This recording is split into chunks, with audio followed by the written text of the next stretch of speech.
afternoon and happy Thursday, you guys. So today I'm back with a brand new series for you all.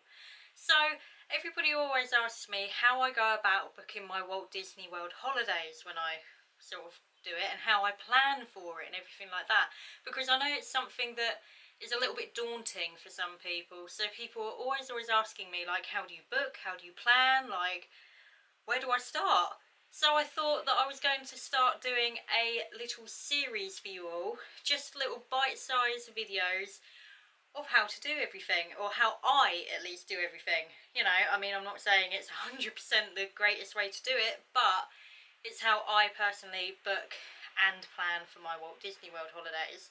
So today's video is going to be covering the booking process and everything you need to know for booking your Walt Disney World holiday. Now, I do have my trusty pad with me because I've put little points down just to help myself focus and help myself remember what I need to tell you guys, because I do tend to ramble a bit. So, to start with, number one on my list is you have to have a budget. This is imperative. You really do have to decide what you can comfortably afford and what you think is reasonable to pay. Now, a lot of people that I talk to are a little bit unaware of how much a Walt Disney World holiday does cost. Unfortunately, I've had people come up to me saying, well, can't I get a Walt Disney World holiday for £900 all in? And the simple answer is no, I'm afraid you can't. That's, you know, that's kind of a lowball kind of estimate, I would say. I've never ever seen anyone who has managed to get a holiday for at least under £1,200. So that's me personally. Like I say, if you have managed to, or you know someone who has, that's great, and I don't know how they managed it, but me personally, I can't do that. So it's always very important to be sorting out a budget, because you never want to get into that position where you feel like you can't comfortably pay for your holiday, and you know, and then it stresses you out and everything like that. So I always set a budget. Usually my budget is around the £2,000 mark, because that's what I think, for me, a holiday, you know, for a 2-week holiday in the States, I think that kind of covers everything that I want to do. So like I say, set a budget, definitely. Also, number two, how long do you want to go for? That's what you have to think about. I always go for 2 weeks. I would never go for less than 2 weeks, because I think for a 9-hour flight, only going for a week, you would spend 2 of those days travelling, mainly. So I would rather go for a 2-week holiday. Obviously, some people are very lucky and they go for 21 days or 3 weeks. And that is very lucky and fortunate for them. I have never been able to do 3 weeks, money-wise. But yeah, you really do have to try and figure out how long you want to go for. I've known people who have gone for a week. I've known some people who have gone for a weekend, which personally I wouldn't do. I think it's a little bit crazy to fly that far for a weekend, but keep that in mind of, you know, how long you want to go for. Number three, also, what time of year do you want to go? Now, take into consideration if you want to do any special events, whether or not they're just general special events like Food and Wine Festival, which happens around sort of October-y time, or Flower and Garden Festival, which is like the April-May time, or whether you want to do something that has a ticketed event. So things like, you know, Halloween, Mickey's Not So Scary Halloween Party, or Mickey's Very Merry Christmas Party, like the Christmas stuff like that. You've also got Star Wars weekends for people who obviously love Star Wars. That takes place around May 4th. So do take into consideration sort of what time of year you want to go, whether it's a case if you want to go that time of year because it's got a special event or because it's got a special season going on, you know, or whether or not you want to go because of weather. You know, I have people that I know who aren't very good with very hot weather. They really cannot cope with hot weather. They cannot cope with humidity. So they would never go in June, July or August, which is typically the hottest months out in Florida, you know. September time it really starts to cool down and it's at a more appropriate kind of level for those of us who burn it like easy and can't cope with heat stroke. So again, take that into consideration. Also around September, October time, because that's when we usually go. We usually go then for Halloween, I'm not gonna lie. I'm a creepy girl, I love Halloween, it's my favourite holiday. But it is more prone to you having hurricanes and storms and a lot of wet weather. Now, luckily, having said that, even though it's in the back of your mind constantly that that can happen, in the 3 years that we have gone around that time, we have only ever had a hurricane once, and that was on our last trip in 2016. So it's not very common, but it can happen. Also, you get the rainstorms that come in around 3 o'clock in the afternoon. That's pretty standard for Floridian kind of weather. So again, like I say, take into consideration the weather and the special events and everything like that, if you want to do anything like that. Also, obviously, if you're restricted to dates, because I know that some people, I have friends who are teachers, I have friends who are lab assistants, who work in schools, things like that, they can't go during term time. They have to go in the school holidays. And if you are going to go in the school holidays, it is going to push the price up. It really, really is, because they see an opportunity and they take it, unfortunately. So they really will drive those prices high for you, so do keep that in mind as well.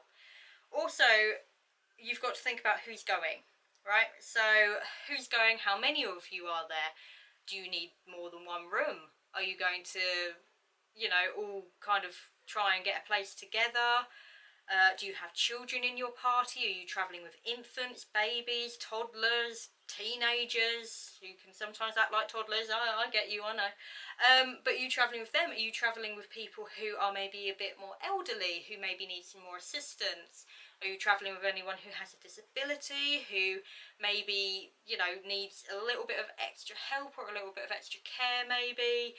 You know, all things to take into consideration of who's going, because it really does sort of help you budget and help you look at what you're going to need from your holiday. And I know that sounds really weird, but everybody has certain needs for their holidays, you know, so definitely take that into consideration as well. Also, the biggest question since time began: do you want to stay on site, which means that you'll be in the Walt Disney World Resort Complex, you know, so that you can use Disney's Magical Express from the airport to get you to your resort, so that you can use the monorails, the buses, the boats, the, you know, all different bits and bobs within the transportation system at Walt Disney World. Also, if you stay on site, obviously you get a dining plan that you can do, and there are 3 different tiers of dining plan. I will go into that in a later video for you all, because like I say, putting it in bite-sized chunks is a lot easier for me to get the information through to you, maybe, instead of me kind of waddling on for an hour. So yeah, you've got to think about that. You've got to think about if you're going to need a dining plan. Obviously you get your magic bands as well if you stay on site, which is one of my favourite things, you know, which means that you can charge things to your room with your magic band. Personally, my favourite thing in the whole world. Yeah, it enables my shopping. Anyway, so there's magic bands to think about. There's also, you know, a whole host of different things, like extra magic hours. Now, extra magic hours happen on selected days at selected parks. Sometimes it will be an hour or 2 in the morning, sometimes it'll be an hour or 2 in the evening. So again, that is a perk for on-site guests only, extra magic hours. So you've got to think of that as well. Now, obviously, the flip side of that is if you decide to stay off-site, right? Now, if you're off-site, are you going to be staying in a hotel? You know, because some hotels in the area, I know that Rosen Inn at Point Orlando is very, very popular with people. Also, a lot of other places on iDrive are very, very popular, and the Doubletree at Hilton, out by, I think it's SeaWorld. Yeah, SeaWorld. That one's very popular also, and they also run shuttle buses to and from Disney parks and other surrounding attractions. But again, that's something that you really are going to have to check on the individual websites of those hotels. Or maybe you don't want to stay in a hotel, maybe you want to stay in a villa, maybe you're going with 17 of your favourite cousins and you want to stay in a villa and you want your own space and you need an 8-bedroom villa and you're going to stay out at Emerald Isle or, you know, Regal Oak, anywhere like that. I know quite a lot about villas because I've looked into it. But again, if you're going to be staying in a villa because maybe you've got a lot of people, maybe you've got people who are going to split off and do their own thing, you know, maybe you're just using it as a base camp, you're not using it as like anywhere to really stay and cotch up for the for the couple of weeks that you're going, or the week that you're going, however long. So you've got to look into everything like that. Also, along with that comes with whether or not you're going to hire a car, because some people still hire cars. Even if they stay on Disney property, they hire cars. We personally don't hire a car because we find it too stressful. I would never be able to drive on the other side of the road. Like, no, I would just zone out and end up on the other side of the road. I want to say the wrong side of the road, but it's not, because it's the side of the road that we drive, but you know what I mean. So again, are you going to need a car? Is it this thing of, if you're travelling with kids, maybe they can only do a half day at the park, but your sister and brother-in-law who you're going with, who don't have kids, they're going to stay at the park all day. So are you going to need a car to ferry, you know, the children back so that they can have a nap in the afternoon, and then obviously go back and watch the fireworks later? It's all things like that. It's all the little intricate details, I would say. So again, you've got to kind of think of whether or not you're going to be hiring a car, on-site, off-site. I believe it's $20 parking now for Disney parks, I believe. Like I say, I don't take cars, but I'm pretty up on most of the like Disney stuff, because I love booking Disney holidays and I help my friends a lot. So stuff like that. Also, another point to think about is the location of your accommodation. Now, if you're staying on site, is there a certain location you want to stay in? Do you want to be closer to Magic Kingdom? Do you want to be closer to Epcot? Maybe you want to be out by Animal Kingdom. You know, it's all things like that that you have to think about. And the same goes with villas and off-site hotels and everything like that. There are villas that are only a 10-minute drive from Disney, but then sometimes there are villas that are cheaper, but they're 30 minutes away from Disney. It entirely depends on whether or not you want something cheap and cheerful as a base camp, so something that you're not really going to be hanging around there much. It's just somewhere to lay your head of a night time, that kind of thing, you know, or whether or not you're going to push the boat out and get a villa that's right next door to Disney, or you're going to stay in a hotel like the Holiday Inn at Disney Springs, like that. You literally walk across the road to Disney Springs. Like I say, I know a lot about the Orlando area and the downtown Orlando area, so I'm hoping this is going to help you guys. But yeah, that kind of thing. If you're going to be staying off-site, you need to know the location. Maybe you want somewhere that's close to restaurants or close to shopping, or somewhere that you don't particularly maybe have to drive too far. You know, just little things like that. So always think about the location as well. Also, the dining plan, I did mention it a little bit earlier, like I say, and I will be doing a more in-depth video about it. But it's whether or not you're going to be getting the dining plan, or if you're going to be paying out of a pocket. Now, I've done both. The last time we went, I was on the dining plan. We got just the Disney dining plan, which is the middle tier dining plan. For me, personally, I have a very small appetite, so it was a bit too much food for me, and half the time I couldn't finish all of my credits. But for my friends Martin and Emma, who have a much bigger appetite than me, they found it more than enough food. Like, they found it to be like just spot on what they would normally eat. So that's great. So think about the people in your party. Are there people that maybe don't eat as much and could get away with eating out of pocket and not, you know, paying the earth for everything? Also, are you going to be eating on-site or off-site? Again, because, you know, if you go to sort of the Disney Springs area, about 20-minute walk down the road you can go to IHOP down there, and IHOP is very, very cheap for breakfast. So again, it's that thing of, are you going to be eating on-site, are you going to be eating off-site? If you are eating on-site, are you happy paying out of pocket for what you're getting? So again, you're going to have to think about that, whether or not you can budget enough food to feed yourself for 2 weeks, or if you just kind of want it all taken care of, you want a dining plan, it's all out the way, you've only got to pay the tip. You know, would that be better for you? So always be thinking about stuff like that. The next thing is obviously who has the best deals. Like, this comes down to anything really. Like, I am a big fan of going to travel agents, getting a stack full of brochures and looking through, because that is where you are going to get the most ideas from. So I will go to a travel agent on the high street, I will pick up brochures, I will thumb through, I will see something, perhaps like the Hawthorn Suites, which is another great resort, and I will be like, Hawthorn Suites, okay, what does it come with? Okay, they have suites. They have 2-bedroom suites, and there's 4 adults and a child going. Okay, so that sounds good. It has a shuttle bus, it has a pool, it has 2 separate bedrooms, it has 2 separate bathrooms. Sweet, awesome, that's great. Then I will go onto that hotel's website and I will look at their website, because the thing with travel agents, they're always going to charge you a little more because they have to run around, they have to do the work for you. So they're going to charge you a little more for that.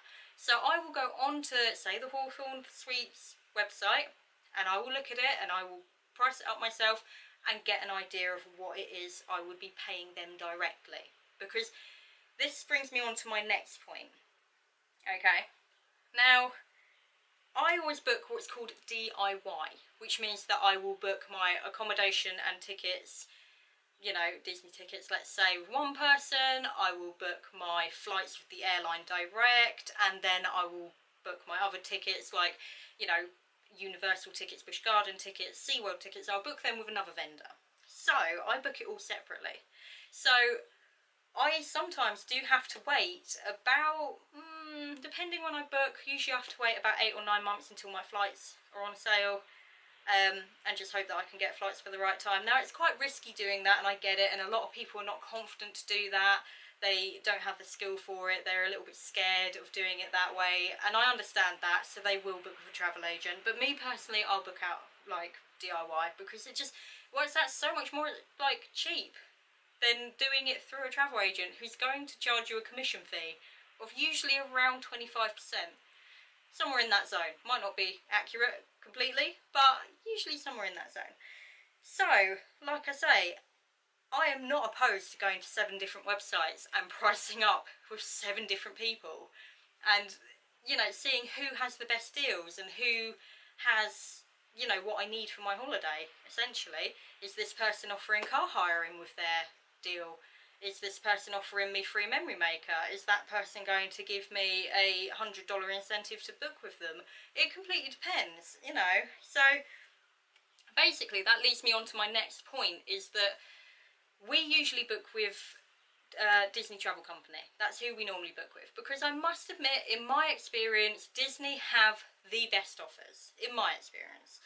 They're also really friendly and really helpful when you talk to them on the phone, and it's honestly really nice ringing them up. Like, it makes my day ringing them, to be honest. So I will look at it, and, like, for example, with Disney, they will release their prices around the 25th of April, which ironically is my sister's birthday, but they will release their dates on the 25th or around the 25th of April. Sometimes it's the 23rd, depends, for the next year. So when we booked in 2015, we booked April 2015 for September 2016, okay? So they will release all of their prices and they will have their deals. So they'll have a $200 gift card, because they're very good at putting little cherries on top to try and get you to book with them. So a $200 gift card that will give you free memory maker. And memory maker is what is basically referred to, or used to be referred to, as the photo pass thing, where you can get your pictures taken on rides and by photographers and everything like that. Now that is $169 if you pay at the park for it, I believe. If you pay for it ahead of time on the Memory Maker website, I think it's $132, I think. But if you book your tickets and your accommodation with Disney, then they will give that to you for free. Also, they give you different discounts. They give you what's called the Little Book of Discounts. So it will have vouchers in there for 10% off Rainforest Cafe, 10% off at Disney Springs, like Glass Shop, I think it is, or something like that. It just has lots and lots of different vouchers in for you, so they give you all of that.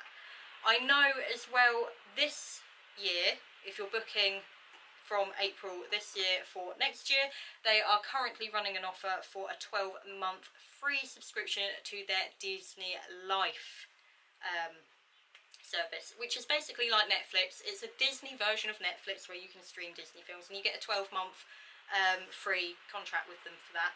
So they're always good at putting those little things in there, little incentives for you to book with them. So again, I do tend to book with them. If you book with them, You can also pay a deposit, so it's £50 per person deposit, with the remainder of your balance being due 10 weeks before you travel.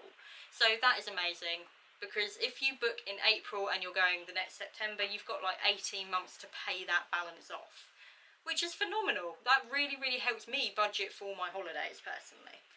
Also, you can chip away at that amount. So say you come into a little bit of money, you've got £500 spare in your pocket, and you think, I'm going to pay £500 off of my Disney holiday. That's fine. You can either log on to the website and do it through your account on the website, or you can do what I do and ring them because you're sad and you like to listen to happy American people. So you can ring them and say, hey, I want to pay £500 off of this holiday, please. Give them all the reference and they will email you through an updated invoice. So that is amazing. So like I say, these are all things to take into consideration. My final point is obviously book what you want and what you need within your budget. That I cannot stress enough to you. It is so very, very easy to sit there and blow your budget and go completely out of like the park with it. It really is easy, because you might look at certain resorts and be like, oh, but I want to stay there because that resort looks nice. But it's not always, you know, it's not always financially viable, and I get that. Like, a lot of things change during the year, you know. I mean, God forbid it doesn't happen to people often, but you know, sometimes people get made redundant, sometimes someone in the family gets sick, they can't afford it anymore. It's all things that you've got to kind of weigh up whether or not you can comfortably afford that holiday. And that is 100% what I stress. I never ever get myself into debt personally for a holiday. I don't see the point in it. But that is all my advice for now on booking your holiday. I know that sounds really weird because it's just kind of simple. You know, you look at prices, you decide what you want, you decide your budget, and you book. But that is literally as simple as it is for that. So I'm going to leave this video here. Like I say, there will be more videos covering like tickets and dining plans and actual planning, which is my favourite thing, like actually planning your days on things. So with that being said, until next time, I am going to check you later, guys. So check ya.